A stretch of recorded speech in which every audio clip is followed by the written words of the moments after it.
Imagine a world where a simple mistake or a minor offense could result in a brutal public whipping. The practice of flogging, which spanned centuries, was once seen as a punishment and a public spectacle. But how did this cruel method of discipline evolve, and why was it so widespread across civilizations? In this video, we'll dive into some of the most chilling execution methods that were once used in Japan's dark past. Prepare yourself for the shocking and gruesome truth of medieval justice. Medieval Japan is often associated with samurai, honor, and discipline. However, behind the noble image of the samurai lay a system of justice that was anything but merciful. The samurai followed a strict code known as Bushido, which dictated not only how they fought, but also how they upheld justice. For those who violated the law or dishonored themselves, there were deadly consequences. These punishments were often public, serving as a grim reminder of the samurai's authority and the brutal cost of disobedience. But the executions were not simply about death. They were meant to be as horrifying as possible to deter others from committing crimes or dishonoring the samurai class. One of the most iconic and horrific execution methods in medieval Japan was seppuku, also known as harakiri. This method was reserved for samurai who had dishonored themselves, failed in battle, or betrayed their lords. The samurai would commit ritual suicide by disemboweling themselves, using a short sword known as a wakizashi. The method was meant to restore the samurai's honor. However, it was a brutal and excruciating way to die.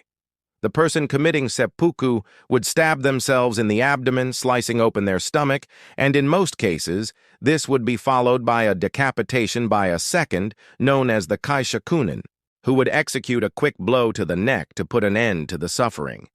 The agony involved in seppuku was immense, and those who were required to perform this act were often surrounded by an audience, further heightening the public humiliation and shock.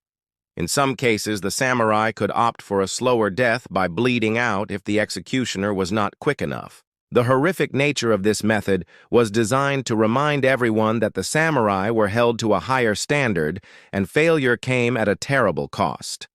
Another medieval Japanese execution method that stood out for its sheer horror was boiling to death. Known as kettle execution, this method involved placing the condemned person into a large pot of boiling water or oil. This execution was reserved for criminals who were seen as especially dangerous or heinous. The victim would often be slowly lowered into the boiling pot, starting with their feet and then eventually submerging their entire body. The painful process could take anywhere from minutes to hours as the person struggled to remain conscious, with their skin and flesh burning away from their bones. The executioner would watch the suffering with cold indifference, while the onlookers often gathered around to witness this agonizing form of death. Boiling to death was not just a form of punishment. It was designed to be a public display of fear and ultimate retribution.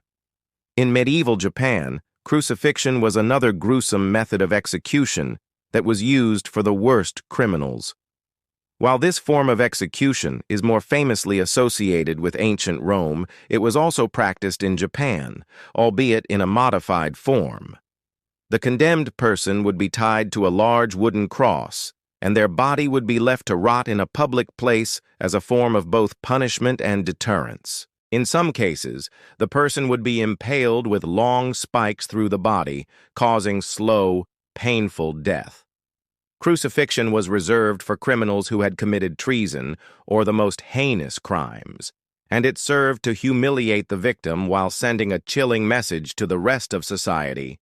Like other methods, crucifixion was done in front of the public eye, and the suffering was meant to be as prolonged and painful as possible. One of the more savage execution methods in medieval Japan involved dismemberment.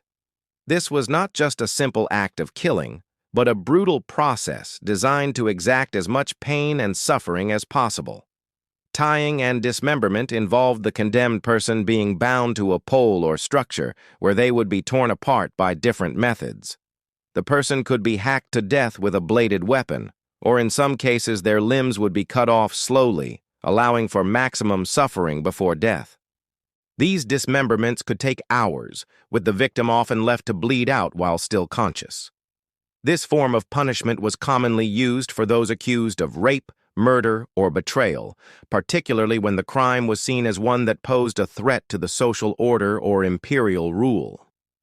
The grotesque nature of the punishment ensured that the criminal would suffer for as long as possible, and this form of execution was often used in more public places as a spectacle.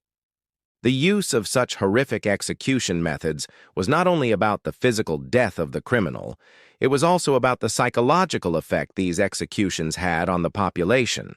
Public executions were common in medieval Japan, and they were meant to instill fear and enforce the strict laws that governed society. By displaying such brutal acts of violence in public, the ruling authorities wanted to show the people that no crime would go unpunished. The fear of such a gruesome fate kept the population in line and reminded them of the dire consequences of disobedience. The visual impact of these executions, witnessed by families, children, and townsfolk, made an indelible mark on the culture of the time. The brutal images were often seen as entertainment, with crowds gathering to watch the suffering and death of the accused. These public events reinforced the idea that the rulers had the ultimate power over life and death. As Japan moved towards modernization in the 19th century, the medieval execution methods began to fall out of favor. The Meiji Restoration in 1868 brought about significant changes in Japan's legal and penal systems, including the abolition of many of the brutal execution methods of the past. The shift towards more humane methods of punishment reflected Japan's new openness to Western influence, where public executions were viewed as barbaric and outdated. The death penalty remained, but the methods used became more controlled and regulated, with the rise of hanging as the primary form of execution. Although some brutal methods like boiling and dismemberment were officially abolished, the darker chapters of Japan's medieval justice system still linger in the cultural memory. The horrific execution methods used in medieval Japan stand as a reminder of a time when power, control, and fear were maintained through unspeakable cruelty. From seppuku and boiling to death to crucifixion and dismemberment, these brutal practices reflect the darkness that once permeated the justice system. While Japan has long moved away from these inhumane methods, the legacy of such brutal punishments still serves as a chilling testament to the lengths to which society can go in the name of justice. If you found this exploration into Japan's dark history of execution methods shocking, don't forget to like, share, and subscribe. Comment below with your thoughts on these gruesome punishments and let us know what historical topics you'd like to see covered next. Make sure to hit the bell icon so you never miss an episode diving deep into history's darkest secrets.